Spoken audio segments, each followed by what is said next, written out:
Hey guys, it's Ross, and here's 9 things you need to know before you jump into the new season of Rainbow Six Siege on June 11th when Operation New Blood launches. Do you hate when your screen goes white when you're flashbanged in Rainbow Six Siege? Well, Operation New Blood has the perfect setting for you, as you can now go into accessibility and change your options from a white glare to a dark glare. So instead of getting a white flash on your screen, you will get a black flash. And I actually think the black one just seems to clear up a little bit faster than the white one does.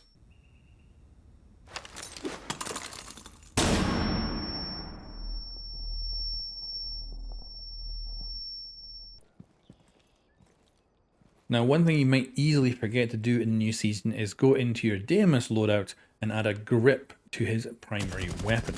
Now, I don't think this is going to do much of a difference overall for Deimos.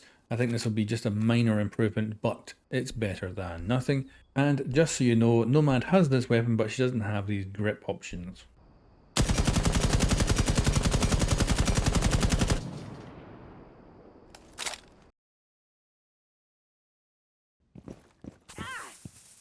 So, Barbwire does damage now, actually 5 damage per second. However, if you're an attacker and you're in Barbwire, just stop moving and you'll take no damage whatsoever. You can even spin around. You can also melee the Barbwire, of course, to get rid of it, and meleeing the Barbwire will result in no damage. But for Kaid and Bandit, and probably especially Kaid here, you can electrify the Barbwire and it will stack the damage with your electrical damage. So expect Barbwire to be more heavily used in the new season and to see it on your kill feed as well. Not to mention it also provides intel to defenders as well, as when an attacker moves through the barbed wire and takes damage, they will leave a trail like this of blood behind, allowing defenders to know which direction an attacker went.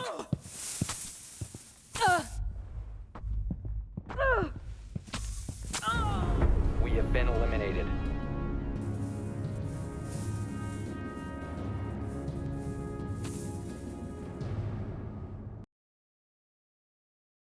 Now in Rainbow Six Siege, do you min and max your stats for weapons in Rainbow Six Siege? Because now you can get a much more detailed in-game menu describing all the stuff you need to know about the weapon you're using and the modifications you're doing to it. And the big ones that are really important to me here is showing stuff like damage drop-off at distances. This is actually very nice to see in the in-game menus. And it also has the stuff you'd expect to see like fire rate, ammo capacity, and even the difficulty of the weapon. Solis' gadget has had a range reduction along with a bunch of other nerfs, but this is how it looks now in game. As you can see, this is how far away you can actually detect stuff now. And you'll also notice when we run out of power that we're not able to start back up with our scanner. We have to wait till it fully recharges over 10 seconds. So you can see, cannot activate it whatsoever. Then it comes back online, we can switch it on. If we run it for a couple of seconds, we're going to wait for that to recharge back to full, and then we can activate it again. And you can see here a range comparison between the old and the new.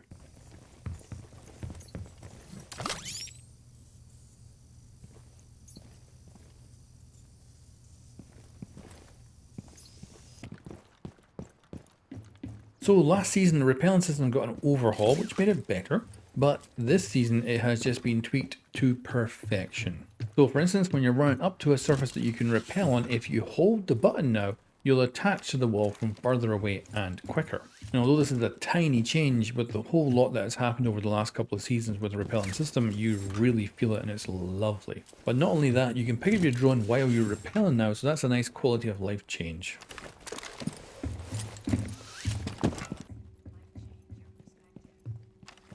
Fenrir's gadgets are no longer bulletproof, so if you do see these at any point now, you can just shoot them and destroy them, simple as that. And for Fenrir players, be noted that your gadget's activation codes, you actually do get them back now when a gadget is destroyed, and you only have 2 to start with, making it much more micromanaging than it used to be.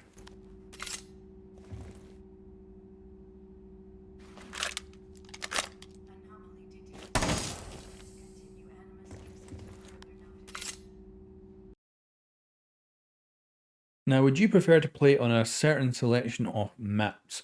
So there is actually now going to be in the standard playlist, you can go into the settings and you can change a map filter. Now, unfortunately, this is not like putting one map on or off or anything like that, but you're going to have a few options. And these are that you can set it to ranked pool only, so that when you play standard, you will only get the maps that are used in the ranked pool, or you can go for the non-ranked pool maps. So of course, that's all the other maps that are not used in the ranked playlist. Or of course, you can set it to all maps. Now this is not as incremental as I would like it to be, but at least it's something. So you'll find that in the settings for the standard playlist. And also in general, they've added to the standard playlist House, Hereford, Plain, Yacht, Favela, Tower, Fortress, Stadium Bravo, and Stadium Alpha. And also, if you're a quick match player, they've gone ahead and added in Oregon, Skyscraper Theme Park, and Stadium Alpha to the maps that were already there. Now, with this year of Rainbow Six Siege only bringing us 2 new operators, and our hope was that the recruits would end up being pretty cool, but they ended up being pretty boring. The good thing is, at least we are getting Stadium Alpha back, and this is a map that's not been in the game for a very long time. So for some of you players out there, you may never have actually played this map before, and essentially it's a brand new map for you. And out of the 2 Stadium maps, it's actually my favorite, so I'm very happy to have this back. So we may not be getting much content this year, but at least this map returning is a little bit of a silver lining, and at least it's something. And I've got a map tour video if you want to learn the layout of this reworked version that will be arriving with Operation New Blood.